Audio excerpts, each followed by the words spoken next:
اللہ کی رحمت سے اپنے آپ کو محروم کرنے کے لیے، آپ کو اللہ کی رحمتوں سے محروم کرنے کے لیے حکومت آئی تھی، پولیس آئی تھی، فوج آئی تھی، کوئی باہر کا کوئی دشمن آیا تھا، ارے کسی نے کچھ نہیں کیا، اپنی زبان سے بولتے ہوئے خیال نہیں کیا کہ جھوٹ بول رہا ہے اور اللہ کی لعنتوں کا حقدار بن رہا ہے۔ جب وہ لعنتوں کا ظہور ہوتا ہے کہتا ہے پتہ نہیں کسی نے کچھ کر دیا، بھئی ایک نیا جھوٹ بول رہے ہو، کسی نے بھی کچھ نہیں کیا، آپ نے خود جھوٹ بولا ہے۔ لیکن شیطان انسان کو اپنے عیوب دیکھنے ہی نہیں دیتا، اپنی برائیاں دیکھنے ہی نہیں دیتا۔ اب اسی طرح ہمارے اندر پورے مجمع کو سب کو پتہ ہے کہ کسی بھائی کی، کسی بہن کی، کسی دوست کی، کسی عزیز کی، کسی رشتہ دار کی، کسی مسلمان کی، اس کی پیٹھ کے پیچھے برائی سے تذکرہ نہیں کیا کرتے، لیکن کیا ہم اس سے باز آ جاتے ہیں؟ ہمیں تو سکون ہی نہیں آتا، ہمارے تو دل کے اندر باتوں کو گویا کہ ابالے آتے رہتے ہیں، اندر وہ ابلتی رہتی ہیں۔ جب تک ہم اس کا کوئی 10-20 بندوں کے سامنے اس کی برائی نہ کر لیں، اس وقت تک ہمیں ٹھنڈ نہیں پڑتی، ہمیں سکون نہیں آتا ہے۔ اب جب ہم نے یہ کام کر لیا تو بھائی اس کا نتیجہ کیا نکلے گا، اس کا اثر کیا نکلے گا؟ ہم کہتے ہیں کچھ نہیں ہوتا۔ بھائی کیسے کچھ نہیں ہوتا؟ نبی علیہ الصلوۃ والسلام کے پاس 2 عورتوں کا تذکرہ ہوا اور ان کی حالت یہ تھی کہ وہ مرنے کو آ گئی تھی، روزہ رکھا تھا انہوں نے، موت کے قریب پہنچ گئی تھی، حالت ان کی اتنی خراب ہو گئی تھی۔ نبی علیہ السلام کو اس بات کا تذکرہ کیا گیا، اللہ کے نبی 2 عورتیں ہیں، روزہ رکھا ہے، حالت بڑی خراب ہو گئی ہے۔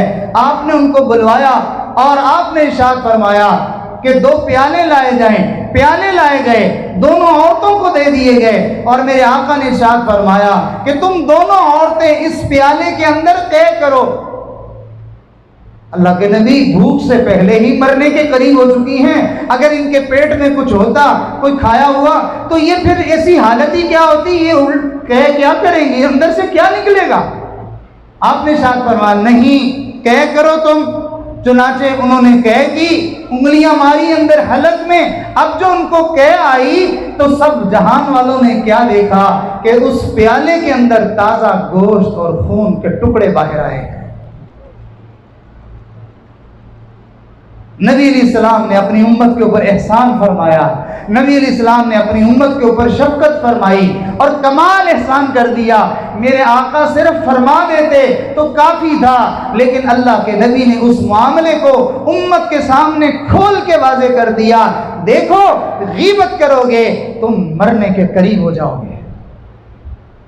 کون کہتا ہے غیبت کرنے سے کچھ نہیں ہوتا؟ عجیب شیطان دل میں وسوسے ڈالتا ہے، ٹھیک ہے میں گنہگار ہوں لیکن اتنا نہیں ہوں، کوئی مسئلہ ہو گیا میرے ساتھ، میرا تو معاملہ اچھا بھلا چل رہا تھا۔ بھائی سن لیجئے، جو یہ کہے کہ میرا معاملہ اچھا بھلا چل رہا تھا اور اب جو ہے وہ حالات خراب ہوئے ہیں، پہلے بھی تو میں ایسا ہی تھا، پہلے بھی تو میں بے نمازی تھا، پہلے بھی تو میں جھوٹی بولتا تھا، پہلے بھی تو میں یہ کچھ کرتا تھا، بلکہ پہلے تو زیادہ گناہ کرتا تھا، اب تو تھوڑے ہو گئے ہیں۔ تو جواب سن لیجئے، اللہ رب العزت پکڑنے میں بعض دفعہ جلدی نہیں کرتے ہیں، اللہ تعالیٰ مہلت دیتے رہتے ہیں، اللہ تعالیٰ اس بندے کو ڈھیل دیتے رہتے ہیں، شاید آج توبہ کر لے، شاید آج باز آ جائے، شاید آج سمجھ جائے، شاید آج ٹھیک ہو جائے۔ ایک اللہ والے نے لکھا، فرمایا انسان گناہ کرتا ہے اور پھر وہ توبہ کرنا بھول جاتا ہے، اس گناہ کے کرنے کے بعد 40 سال زندگی کے گزرتے ہیں اور وہ توبہ نہیں کرتا، اس لیے کہ اس نے تو گناہ کو سمجھا ہی کچھ نہیں تھا۔ فرمایا اللہ کی پکڑ 40 سال کے بعد آ جاتی ہے۔ کیا مطلب؟ کہ اللہ اتنے بڑے حوصلے والے ہیں کہ 40 سال تک اس عذاب کو اللہ نے ٹالے رکھا، ہٹائے رکھا، بچائے رکھا ہمیں، لیکن ہم نے بھی پھر پرواہ نہ کی۔ بالآخر اللہ نے اس عذاب کو چھٹی دے دی، جاؤ جا کے اس کو پکڑ لو۔ اور ان اللہ والوں نے اپنا واقعہ بیان کیا، اپنا واقعہ بیان کیا۔ فرمانے لگے میں ایک بڑی مصیبت میں گرفتار ہو گیا، میں ایک بڑی مشکل میں پھنس گیا، اور ہوا یہ تھا کہ میرا ایک جاننے والا تھا جس کا معاملات اور حالات میرے ساتھ ٹھیک نہیں تھے، میرے ساتھ اس کا معاملہ بگاڑ والا تھا، اس کے حالات خراب تھے، وہ مقروض تھا، قرضے میں جکڑا ہوا تھا، قرضوں میں پھنسا ہوا تھا، حالات بڑے خراب تھے۔ فرمایا مجھے جب پتہ چلا کہ اس کے حالات خراب ہیں، میرے دل میں خوشی ہوئی، میں نے کہا اچھا ہے، اس کے ساتھ تو ایسا ہونا ہی چاہیے، اس نے تو جینا آرام کیا ہوا ہے، یہ تو ہے ہی ایسا، یہ تو فلاں۔ تو کہتے ہیں میرے دل میں خیال آیا کس کے ساتھ اچھا ہوا ہے؟ فرمایا میں رسول اللہ صلی اللہ علیہ وسلم کی اس بات کو بھول گیا کہ نبی علیہ السلام نے ارشاد فرمایا جو کسی مومن کو تکلیف میں مبتلا دیکھ کر خوش ہوگا، ایک دن آئے گا اللہ اس کو نجات دے دے گا اور اس کو اس تکلیف میں مصیبت میں مبتلا کر دے گا۔ چنانچہ فرماتے ہیں 40 سال کے بعد جیسے وہ قرضوں میں اور حالات میں جکڑا ہوا تھا، بعینی ہی اسی طرح میں بھی ویسے ہی حالات میں پھنس گیا۔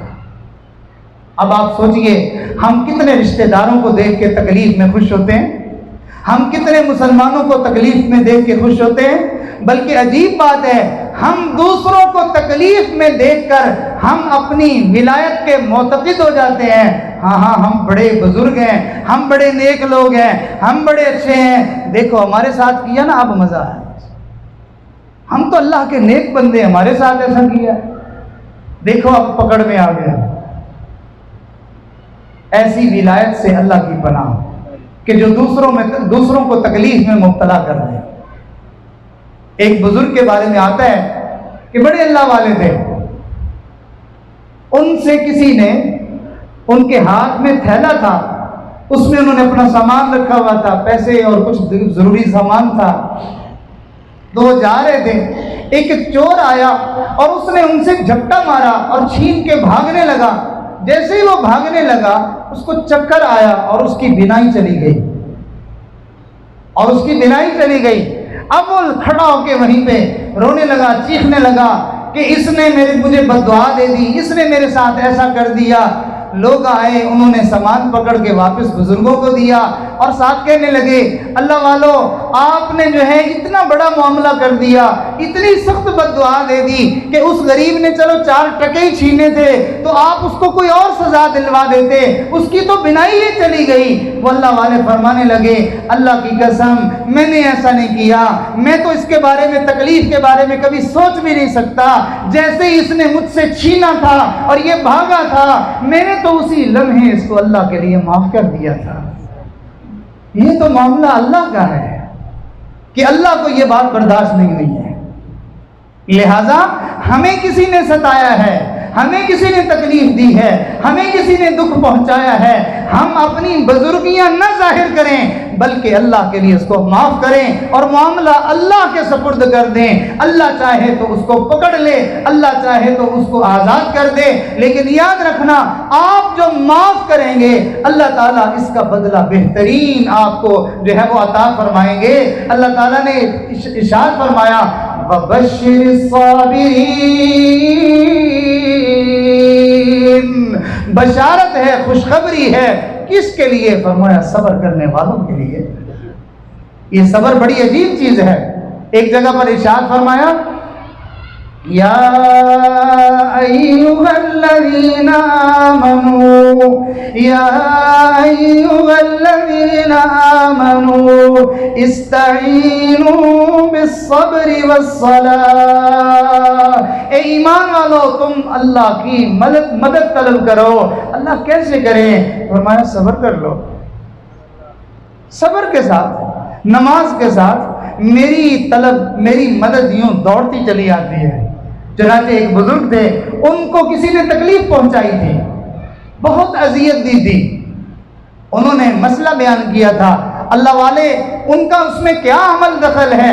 اللہ اور اس کے رسول کے دین کا جو حکم ہے وہ تو انہوں نے لوگوں تک پہنچانا ہوتا ہے۔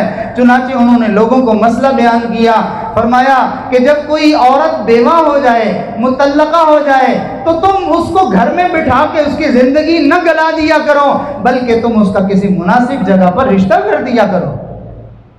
عجیب معاملہ ہے کہ بیوی فوت ہو جائے، خامن چاہتا ہے اسی لمحے میری شادی کر دی جائے، اور اگر خامن فوت ہو جائے تو ہر ایک کی چاہت یہ ہوتی ہے یہ یہی گھر بیٹھی مر جائے۔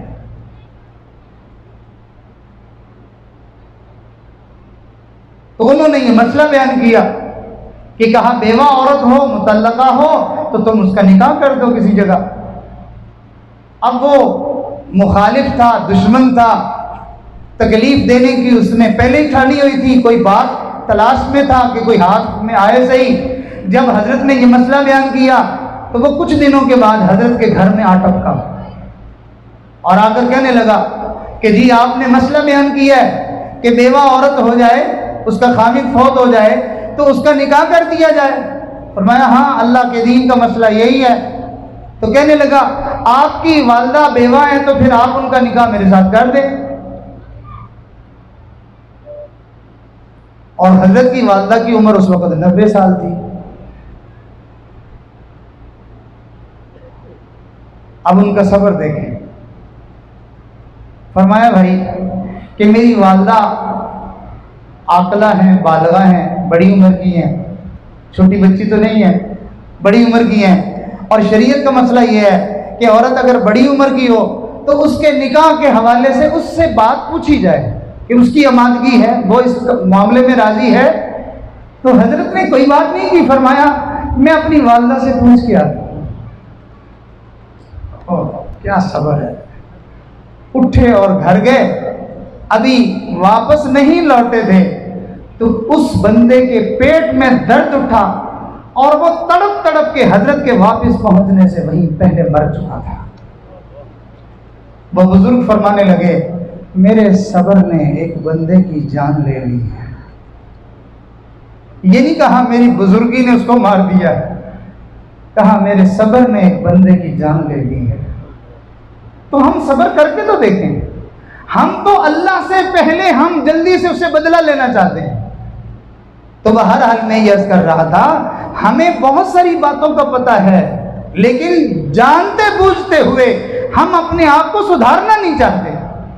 جھوٹ بولنے کا ہم میں سے ہر ایک کو پتا، دوسروں کی پیٹھ پیچھے ان کی برائیاں کرنے کا ہم میں سے ہر ایک کو پتا کہ یہ کتنا بڑا گناہ ہے کہ رسول اللہ صلی اللہ علیہ وسلم نے ارشاد فرمایا پیٹھ پیچھے کسی کی برائی بیان کرنا یہ تو ماں کے ساتھ بدکاری کرنے سے بھی برا گناہ ہے۔ اسی طرح ہم دیکھیں ہمیں عادت ہوتی ہے مذاق کر کے دوسروں کو بے عزت کر دینا، یہ ایک عجیب فیشن ہے۔ دوستی بھی رہتی ہے اور اس کی عزت کو بھی تار تار کر دیتے ہیں۔ دو چار دوست کھڑے ہوں گے اور دوسرے کو ایک نشانہ بنا دیں گے اور اس کو بے عزت کرنا شروع کر دیں گے۔ اب وہ بیچارہ شرمندہ ہے، کوئی بات کہہ بھی نہیں سکتا، نہ وہ غصہ کر سکتا ہے نہ کوئی اور بات کہہ سکتا ہے، اس کو بے عزت کیا جا رہا ہے۔ یاد رکھنا اس کے دل کو تکلیف تو پہنچ رہی ہے نا، یہ دل کی اذیت تو اس کو پہنچ رہی ہے۔ جو بندہ کسی بندے کے دل کو دکھاتا ہے، اذیت پہنچاتا ہے، میرے دوستو اللہ رب العزت کے عرش کو بھی یہ بات ہلا دیتی ہے۔ ہمارے حضرت دامت برکاتہم عجیب بات فرمایا کرتے ہیں، فرماتے ہیں کہ بیماریوں میں سے سب سے خطرناک بیماری دل کی بیماری ہوتی ہے۔ سر میں درد ہو، ٹانگوں میں درد ہو، انسان کے پیٹ میں درد ہو، یہ ایسی خطرناک بات نہیں، لیکن انسان کے دل میں تکلیف ہو تو یہ بڑی خطرے والی بات ہوتی ہے۔ فرمایا بیماریوں میں سے سب سے جو ہے وہ بڑی بیماری وہ دل کی بیماری ہوتی ہے۔ اور پھر اگلی بات بڑی عجیب بات ارشاد فرمائی، فرمایا دل کی بیماریوں میں سے سب سے گندی بیماری کسی کی دل آزاری ہوتی ہے۔ اور ہم دل آزاری کس کی کرتے ہیں؟ ہم اپنے دوستوں کی کرتے ہیں، ہم اپنے بھائیوں کی کرتے ہیں، ہم اپنی بیوی کی کرتے ہیں، ہم اپنی ماں کی کرتے ہیں، ہم اپنے والد کی دل آزاری کرتے ہیں، ہم اپنے محسنین کا دل دکھاتے ہیں۔ ارے اور تو کیا، اور ہم نے تو کبھی غور نہیں کیا ہم تو اپنے جو ہے وہ آقا و سردار محسن کائنات حضرت محمد صلی اللہ علیہ وسلم کی دل آزاری کرتے ہیں، آپ کی سنتوں کا مذاق اڑاتے ہیں۔ داڑھی کا مذاق اڑانا یہ نبی کا دل دکھانے والی بات نہیں ہے۔ داڑھی نہ رکھنا یہ تو بری بات ہے، گناہ ہے، لیکن مذاق اڑانا گویا کہ جس نبی کی یہ سنت ہے یہ بہت بری چیز ہو گئی، پھر بڑی گھٹیا چیز ہو گئی۔ علماء نے لکھا ہے جو بندہ داڑھی کا یا کسی بھی سنت کا مذاق اڑاتا ہے، اس کے اوپر جو ہے وہ طنز کرتا ہے، باتیں کرتا ہے اس کے اوپر، اس کو جو ہے وہ گھٹیا سمجھ کر کے پیش کرتا ہے، علماء نے لکھا ہے وہ بندہ کافر ہو جاتا ہے، وہ بندہ کافر ہو جاتا ہے۔ ایک اللہ والے انہوں نے شعر سنا تھا کہ نبی علیہ السلام کے عشق میں کسی نے شعر کہا، انہوں نے کہا جس نے یہ شعر کہا وہ تو کوئی بڑا اللہ والا ہوگا، میں اس کی زیارت کر کے آؤں گا۔ یہ چلے اس کی زیارت کے لیے، جا کے پتہ کیا تو وہ گھر پہ نہیں تھا، گھر سے پتہ چلا کہ وہ اپنی حجامت بنوانے گیا ہے، تو حضرت پیچھے وہیں پہنچ گئے، جا کے دیکھا کہ وہ حجام سے اپنی داڑھی منڈوا رہا ہے، تو ان کی ایک چیخ نکلی، انہوں نے کہا ہائے یہ کیا کر رہے ہو؟ اس نے کہا میں داڑھی منڈوا رہا ہوں، اور کیا کر رہا ہوں؟ کسی کا دل تو نہیں دکھا رہا، میں داڑھی منڈوا رہا ہوں، کسی کا دل تو نہیں دکھا رہا۔ اس نے کہا ارے تو کہتا ہے کہ میں کسی کا دل نہیں دکھا رہا، تو رسول اللہ کے دل کے اوپر اس طرح چلا رہا ہے۔ میرے نبی کی سنت کو گھٹیا نظر سے دیکھنے والے اللہ کے نبی کے دل کو دکھانے والے ہیں۔ ہم نے کبھی غور نہیں کیا، کئی مرتبہ ہماری بیویاں ہمارے سامنے موٹے موٹے آنسو گراتی ہیں، ہم بڑے اچھے بنے ہوئے ہوتے ہیں، لیکن ہمارا برتاؤ اور ہمارا معاملہ ان کے ساتھ ایسا ہوتا ہے کہ ہم ان کو رونے پہ مجبور کر دیں۔ ارے جس بندے کو اپنی زندگی کے ساتھی کے ساتھ اچھا رہنا نہیں آتا، وہ کسی اور کے ساتھ کیا اچھا رہے گا؟ جو اس کو پکا پکا کے کھلائے، جو اس کا گھر صاف ستھرا رکھے، جو اس کے بچوں کی پرورش کرے، جو اس کو گناہوں سے بچائے، جو اس کے لیے خاندانوں میں عزت کا سبب بنے، ارے یہ اس کو نہیں خوش رکھ سکتا، یہ کسی اور کو کیا کرے گا؟ اسی وجہ سے نبی علیہ السلام نے انسان کے اچھے اور برے ہونے کے لیے عجیب کسوٹی دے دی۔ آپ نے ارشاد فرمایا خیرکم خیرکم لأہلی، تم میں سے سب سے اچھا وہ ہے جو اپنے گھر والوں کے ساتھ اچھا ہے۔ اور نبی علیہ السلام اپنے گھر والوں کی کئی مرتبہ خود اپنے دو جہانوں کے سردار ہونے کے باوجود، اللہ کے محبوب ہونے کے باوجود اپنے گھر والوں کی خود خدمت فرمایا کرتے تھے۔ کبھی گھر میں جھاڑو دے رہے ہیں، کبھی کپڑے دھوئے جا رہے ہیں، کبھی سوئی سے جو ہے وہ کپڑے سیے جا رہے ہیں، اور کبھی جو ہے وہ گھر میں آٹا گوندھا جا رہا ہے۔ اور پھر عجیب بات ہے کہ ایک مرتبہ نبی علیہ السلام اپنی صاحبزادی کے گھر تشریف لے گئے، دیکھا تو وہ روٹیاں بنا رہی ہیں۔ اللہ کے محبوب نے بجائے اس کے کہ جا کے چارپائی پہ تشریف فرما ہوتے، فرمایا بیٹی لاؤ آٹا، میں بھی تمہارے ساتھ روٹی پکاتا ہوں۔ کیا ہم بھی کبھی گھر والوں کے ساتھ ایسا برتاؤ کرتے ہیں؟ ہم نے تو ماں باپ کا بھی دل دکھایا، ہم نے تو اپنے گھر والوں کا بھی دل دکھایا، ہم نے تو اپنے بچوں کا بھی دل دکھایا، ہم نے تو اپنے محسنین کا بھی دل دکھایا، ہمیں احساس نہیں ہوتا کہ یہ دل دکھانا یہ کتنی بری بات ہے۔ تو میں یہ عرض کر رہا تھا کہ ہم یہ کہتے ہیں کہ حالات ٹھیک نہیں ہوتے، بھائی اس کا جواب یہ ہے کہ ہم ٹھیک نہیں ہوتے۔ ہم اب سوال یہ ہوتا ہے کہ ہم کیسے ٹھیک ہوں؟ تو اس کا جواب یہ ہے کہ ہمارے ٹھیک ہونے کا سب سے پہلا قدم یہ ہے کہ ہمیں جو کچھ پتا ہے اس پر تو عمل کر لیں۔ پورے مجمع میں کوئی ایک بندہ ہے کہ جس کو اس بات کا علم نہ ہو کہ کسی کی ماں بہن بیٹی اور کسی کی عزت کی طرف نگاہ اٹھا کے نہیں دیکھا کرتے؟ کوئی ایک بندہ ہے جس کو یہ پتہ نہ ہو؟ سب کو پتہ ہے، لیکن ہم میں سے کس کی آنکھ قابو میں ہے؟ اور پھر ہم توجیحات بیان کرتے ہیں، حتیٰ کہ عجیب تماشا ہے کہ جس کے ساتھ ہمارا دوستانہ ہو، جس کے ساتھ ہمارا تعلق ہو، جس کے ساتھ ہماری رشتہ داری ہو، اس تعلق اور دوستانے اور رشتہ داری اور پڑوس کی وجہ سے اس نے تو ہمارے لیے اپنے گھر کا دروازہ کھول دیا، اور ہم اندر کے اتنے گندے ہیں کہ ہم ان کے گھر میں جا کے ان کی عورتوں کو تاک جھانک کرتے ہیں۔ اب وہ دوستی کی وجہ سے یہ تصور بھی نہیں کر سکتا کہ یہ بری نظر سے دیکھ رہا۔ ہمارے دوست کا گھر ہے، ہم بڑے دھڑلے سے اور بڑے وہ بڑے اعتماد سے ہم اس کے دروازے پہ جائیں گے اور دستک بھی نہیں دیں گے، کھلے دروازے میں سامنے کھڑے ہو جائیں گے۔ اب اس کے گھر کی عورتوں میں بعض دفعہ سر پہ دوپٹہ نہیں ہے، گھر میں بندہ کس حالت میں ہے، ہم جا کے یہ سب کچھ دیکھتے ہیں، کیا یہ برا نہیں ہے؟ رحمت دو عالم صلی اللہ علیہ وسلم، آپ نے بڑے بڑے دشمنوں کو معاف کیا، آپ کو جن لوگوں نے پتھر مارے آپ نے ان کو بھی معاف کیا، جن لوگوں نے آپ کی بیٹیوں کو شہید کر دیا آپ نے ان کو بھی معاف کر دیا، بڑے بڑے دشمنوں کو معاف کر دیا۔ لیکن دیکھیے ایک موقع پر اللہ کے نبی نے کیسے غصے کا اظہار کیا۔ نبی رحمت صلی اللہ علیہ وسلم کمرے میں تشریف فرما ہے، اس زمانے میں پتھروں کو جوڑ کر دیواریں بنائی جاتی تھیں، درمیان میں چھوٹے موٹے سوراخ رہ جاتے تھے۔ رحمت دو عالم صلی اللہ علیہ وسلم کمرے میں تشریف فرما ہے، ایک صحابی آئے ہیں، وہ آپ سے ملنا چاہتے ہیں۔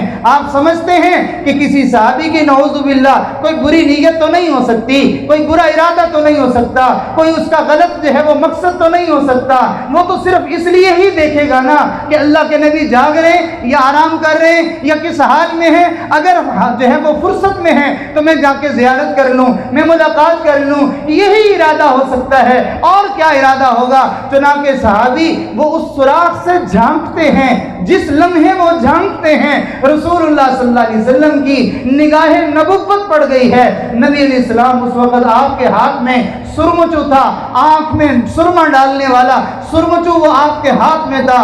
آپ نے ارشاد فرمایا میرا جی یہ چاہتا ہے اس سرمچو سے میں اس کی آنکھ میں ماروں اور میں اس کی آنکھ پھوڑ دوں کہ یہ باہر سے یوں کھڑا ہو کے تاک جھانک کرتا ہے۔ آج ہماری اجازت لینے کا بھی عجیب طریقہ ہے، دروازہ کھول کے اندر گھس کے اجازت ہے، بھئی اب کیا ہے کہ اجازت؟ آپ نے جب دیکھ لیا اندر میں تو اجازت کس بات کی؟ اجازت لینے کا مطلب تو یہ ہوتا ہے کہ مجھے اجازت ہے، آپ کس حال میں ہیں، آپ اپنی حالت ایسی رکھتے ہیں کہ میں اندر آ جاؤں؟ نبی علیہ السلام نے ارشاد فرمایا تم جب بھی کسی کے گھر جاؤ اجازت لے کے جاؤ۔ صحابی کھڑے ہو گئے، یا رسول اللہ صلی اللہ علیہ وسلم میرے گھر میں تو صرف میری ماں ہے اور تو کوئی بھی نہیں ہے، میں بھی اجازت لے کے جاؤں؟ آپ نے ارشاد فرمایا ہاں تم بھی اجازت لے کے جایا کرو۔ اللہ کے نبی میری صرف والدہ ہے اور تو کوئی بھی نہیں ہے۔ آپ نے ارشاد فرمایا کیا تم پسند کرتے ہو کہ تم اپنی والدہ کو بغیر لباس کے دیکھو؟ یا رسول اللہ صلی اللہ علیہ وسلم میں تو یہ پسند نہیں کرتا۔ آپ نے ارشاد فرمایا ممکن ہے وہ گھر میں اکیلی ہے، تم تو باہر گئے ہوئے ہو، اس نے کسی ضرورت کے لیے اپنے جسم سے کپڑا ہٹایا ہو، جب تم اچانک چلے جاؤ گے تو تم اپنی ماں کو اس حال میں دیکھو گے جس میں تم دیکھنا پسند نہیں کرتے، اس لیے اچھا ہے کہ تم اجازت لے کے جایا کرو۔ تو ہم یہ بھی گناہ کرتے ہیں، یہ بھی میرے ماموں کی بیٹی ہے، یہ میری پھپھو کی بیٹی، یہ تو ہمارے رشتہ دار ہیں، یہ تو ہمارے اپنے ہیں، ان کے ہاں تو ہمارا آنا جانا ہے۔ بھائی اپنے ہیں تو اپنوں کے ساتھ یہ ظلم کیا جاتا ہے کہ آپ یہ ان کی عزتوں کو دیکھ رہے ہیں اور آپ اپنی آنکھوں کو گندا کر رہے ہیں، آپ اپنے ایمان کا ستیہ ناش کر رہے ہیں۔ جو آدمی اپنی نظر کی حفاظت نہیں کرتا وہ آدمی اپنے ایمان کی حفاظت نہیں کر سکتا۔ کیوں؟ اس لیے کہ نبی علیہ السلام نے ارشاد فرمایا یہ آنکھیں یہ شیطان کے تیروں میں سے ایسا تیر ہے جو کبھی خطا نہیں کرتا، یہ ہمیشہ نشانے پہ جا کے لگتا ہے، اور ہم اللہ اور اس کے رسول کے حکموں کو توڑتے ہیں اور دلیل کے ساتھ توڑتے ہیں۔ ہم بڑی وہ ساتھ کوئی عذر بھی رکھتے ہیں، پوچھے بھائی آپ کو یہ مناسب تو نہیں؟ اگر عمر بڑی ہے تو کہتا ہے جی میں تو اس کو بیٹی سمجھتا ہوں، اگر جوان العمر ہے کہتا میں تو اس کو بہن سمجھتا ہوں۔ یہ تو میری بہن جیسی ہے، میرے دل میں تو کوئی برائی نہیں ہے۔ اور اگر خاتون کی عمر بڑی ہے تو کہے گا میں تو اس کو ماں جیسی سمجھتا ہوں۔ تو بھائی یہ تو سارے لاجک ہے۔ اگر آپ کے دل میں کوئی ایسی بات نہیں ہے تو پھر آپ کو اللہ اور اس کے رسول کی بات کے ماننے میں رکاوٹ کیا ہے؟ جب اللہ اور اس کے رسول نے منع کر دیا ہے کہ جو ہے وہ بغیر محرم رشتے کے کسی کی طرف مت دیکھو، تو بس نہ دیکھو بھی۔ ہاں دیکھنا ہے اپنی والدہ کی زیارت کرو۔ ماں کو تو دیکھنا پسند نہیں کرتے، ماں کے پاس تو بیٹھنا پسند نہیں کرتے، جبکہ نبی علیہ السلام نے ارشاد فرمایا جو آدمی محبت کی نظر سے اپنی والدہ کے چہرے پہ نظر ڈالے گا، اللہ ہر نگاہ کے بدلے میں اس کو ایک مقبول حج اور عمرے کا ثواب عطا فرمائے گا۔ تو بہرحال میں عرض یہ کر رہا تھا کہ ہمارے سنورنے کی صورت یہ ہے کہ اللہ نے جو ہمیں علم دیا ہے ہم اس پر عمل کرنا شروع کر دیں کہ میں نے آج کے بعد جھوٹ نہیں بولنا، میں نے آج کے بعد کسی کی پیٹھ پیچھے اس کی برائی نہیں کرنی، میں نے آج کے بعد کسی کی ماں بہن بیٹی کو جو ہے وہ تانک جھانک نہیں کرنی، میں نے آج کے بعد کسی کی جو ہے وہ چیز کے اندر ملاوٹ نہیں کرنی، میں نے کسی کو دھوکہ نہیں دینا، میں نے جھوٹ بول کے کوئی چیز نہیں بیچنی۔ اللہ کی قسم ہم ان باتوں پر عمل شروع کر دیں، کم از کم دریا خان والے ان باتوں پر عمل شروع کر دیں تو دریا خان کے تو حالات اچھے ہو ہی جائیں گے۔ چیزوں میں ملاوٹ نہیں ہوگی، دکاندار دھوکہ نہیں دے گا، جھوٹ نہیں بولے گا، فراڈ نہیں کرے گا، تو سب لوگ اطمینان سے سکون سے جہاں سے چاہیں گے وہ سامان خرید لیں گے کہ بھائی سارے بندے سچ بولنے والے ہیں، سارے بندے جو ہے وہ خالص چیز دینے والے ہیں، اور سب کو تسلی ہوگی کہ سارے لوگ اپنی آنکھوں کو نیچا رکھنے والے ہیں۔ لہٰذا میری ماں بہن بیٹی کسی کام کے لیے اگر بازار میں چلی بھی گئی تو کوئی گندی نظر والا نہیں ہے جو اس کی تانک جھانک کرے گا، تو سب لوگ اطمینان میں آ جائیں گے نہیں۔ چوری کرنے والا کوئی نہیں، ڈاکہ مارنے والا کوئی نہیں، قتل کرنے والا کوئی نہیں، شراب نوشی کرنے والا کوئی نہیں، حرام خوری کرنے والا کوئی نہیں، رشوت لینے والا کوئی نہیں، سود کھانے والا کوئی نہیں۔ ارے یہ ساری باتیں ہمیں معلوم ہیں کہ بری ہیں، پھر ہم پیچھے پڑے ہوئے ہیں، اور جب اس کا نتیجہ نکلتا ہے ہم کہتے ہیں بس حکومت ایسی آ گئی ہے۔ بھائی حکومت نے کب آ کے پابندی لگائی کہ آج رات تم نے ضرور چوریاں کرنی ہیں؟ تو الزام ہمیشہ ہم دوسروں کو دیتے ہیں۔ ایک نقطے نے محرم سے مجرم بنا دیا، ہم الزام ان کو دیتے رہے، قصور اپنا نکل آیا۔ ہمارے پاس وہ نظر نہیں ہے جو ہمیں اپنے عیوب دکھا دے۔ یہ عیب کیسے نظر آئیں گے؟ یہ عیب دکھیں گے، یہ عیب نظر آئیں گے جب سامنے سے لائٹ پڑے گی، یہ عیب نظر آئیں گے جب کسی اللہ والے کی دل سے نکلی ہوئی نور بھری شعائیں وہ ہمارے دل پہ پڑیں گی۔ اللہ کی قسم پھر ہمیں عیب نظر آئیں گے۔ رات ہی ہم سفر کر رہے تھے، تو ہم سفر کرتے جا رہے تھے، ہمیں سامنے کا منظر سارا ٹھیک نظر آ رہا تھا۔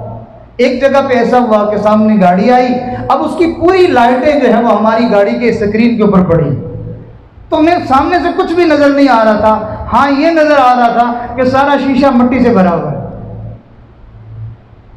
تو میں نے اپنے دوستوں سے کہا، میں نے کہا یہی معاملہ ہمارا، ہم جتنے عیوب میں بھرے ہوئے ہیں، چور جو ہے وہ جھوٹ ہے، چوری ہے، غیبت ہے، بہتان ہے، فراڈ ہے، ملاوٹ ہے، ہمارے اندر جو ہے وہ رشوت خوری ہے، نہ جانے کیا کچھ ہے ہمارے اندر، لیکن ہم صحیح سمجھتے ہیں۔ اگر ہم کسی اللہ والے کے سامنے جا کے بیٹھیں اور ان کے دل کی روشنی اور نور ہمارے اوپر پڑے، پھر نظر آئے گا اوہو یہ تو سارا اندھیرا ہے، ساری مٹی پڑی ہوئی ہے، آگے تو دکھتا ہی کچھ نہیں ہے۔ تو میں یہ عرض کر رہا تھا کہ ہمیں حالات کو سنوارنے کے لیے اپنے آپ کو سنوارنا پڑے گا۔ جب تک ہم نہیں سنوریں گے، اور یہ بھی یاد رکھیے کہ ہم یہ جو سمجھتے ہیں کہ دوسرا ٹھیک ہو جائے، جیسے آپ نے کئی مرتبہ دیکھا ہوگا کہ ابا حضور نماز نہیں پڑھتے اور سگریٹ نوشی اور طرح طرح کے گناہ اس کے دل میں، وہ بھی آ کے بزرگوں سے دعا کروائے گا، حضرت دعا کریں میں تو جیسا کیسا ہوں، بس میرے اولاد کو اللہ تعالیٰ نیک بنا دے۔